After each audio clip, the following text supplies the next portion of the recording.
I have 2 master degrees, one in clinical psychology, one in statistics. And at the beginning of the crisis, I started to study the statistics a little bit, and I immediately had the impression that the initial mathematical models and the initial statistics all had indeed dramatically overrated the dangerousness of the virus.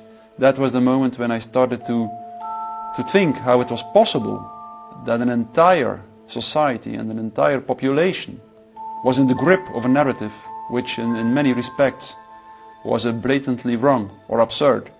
After a few months it became clear to me that the only mechanism that could explain what was happening in society was what is usually referred to as mass formation.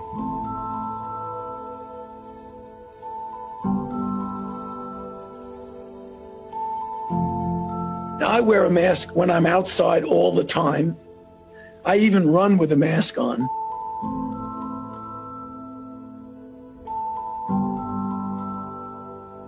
And also because I want to make it be a symbol for people to see that that's the kind of thing you should be doing. I wear a mask to school. I wear a mask to school. Hi ho the Dario. I wear a mask to school. Sweden's with 0 new COVID cases, despite the country dropping the mandatory wearing of masks. The process of mass formation is identical to hypnosis.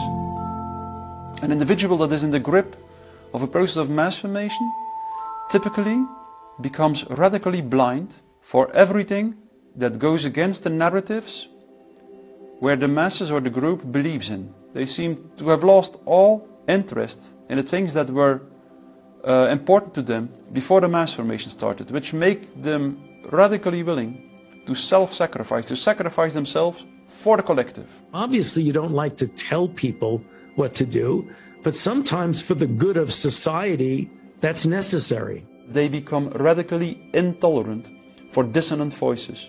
And this typically goes further and further and further. People who do not go along with the masses are stigmatized, and in the end, the masses typically are inclined to destroy the people who do not go along with them. And they do so as if it is an ethical duty to do so. That's something that was observed in all major examples of mass formation in history.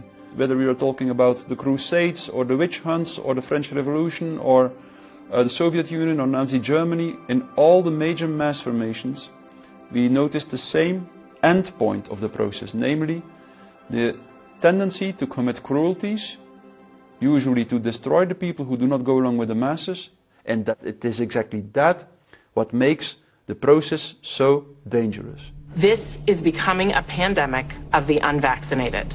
The people who are not getting vaccines, it's time to start shaming them. Because frankly, we know that we can't trust the unvaccinated. F them, f their freedom. I want my freedom to live. No, screw your freedom. You're a schmuck for not wearing a mask. We have to stop coddling the morons who will not get the shot.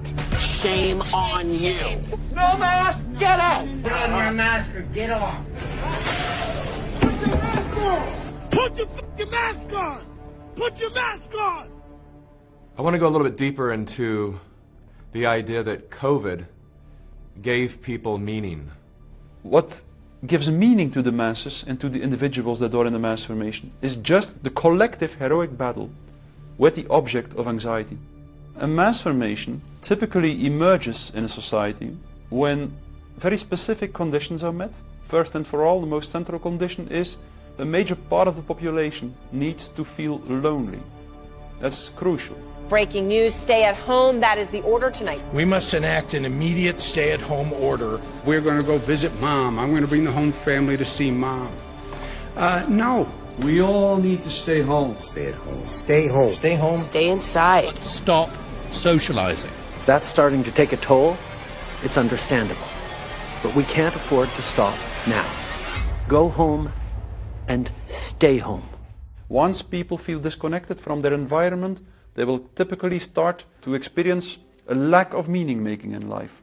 And then, in a third step, once people feel socially isolated, confronted with lack of meaning making, they will be confronted with anxiety, frustration and aggression. And under these conditions, if a narrative is distributed through the mass media, indicating an object of anxiety and a strategy to deal with this object of anxiety, they suddenly connect to one small object of fear, for instance the coronavirus, and then people don't feel lonely anymore.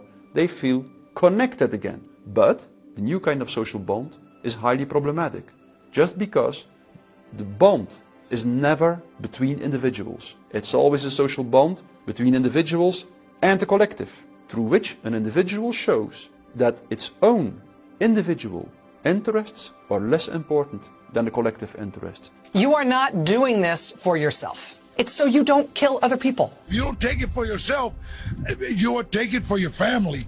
Sounds trite to say, but we're all in this together. Would it be accurate to say that at the root of all of this madness is our intrinsic desire to be connected? Yes. I think that mass formation shows us that people are intrinsically social beings. And if they feel lonely, they will suddenly do everything to feel connected again, even sacrificing themselves. In the confrontation with emerging totalitarianism, the most important thing is always that the dissonant voices continue to speak out in a as sincere, honest and peaceful way as possible. Non-violent resistance is what always works best. It's a bit cynical, but it is in the end good news. That mass formation and totalitarianism always destroys itself in a relatively short time span.